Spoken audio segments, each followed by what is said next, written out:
ஸ்ரீவில்லிபுத்தூர் மேகமலை புலிகள் காப்பகம் ஸ்ரீவில்லிபுத்தூர் வனச்சரகத்திற்கு உட்பட்ட புதுப்பட்டி கான்சாபுரம் மலையடிவார பகுதிகளில் வனத்துறையினர் ரோந்து பணியில் ஈடுபட்டனர். ஞாயிற்றுக்கிழமை அதிகாலை 5 மணி அளவில் அப்பகுதியில் துப்பாக்கி சுடும் சத்தம் கேட்டுள்ளது. துப்பாக்கி சத்தம் கேட்ட ஸ்ரீவில்லிபுத்தூர் காப்புக்காடு புதுப்பட்டி பிரிவு மருதடி பீட் பண்டாரம்பாறை சரகம் பகுதிக்கு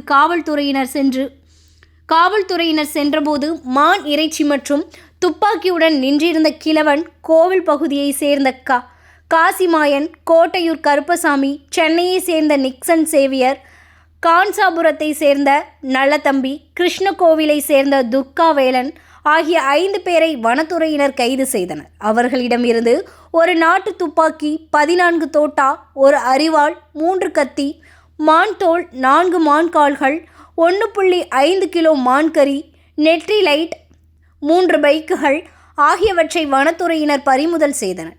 தப்பியோடிய கான்சாபுரத்தை சேர்ந்த செல்லப்பாண்டி என்பவரை வனத்துறையினர் தேடி வருகின்றனர்.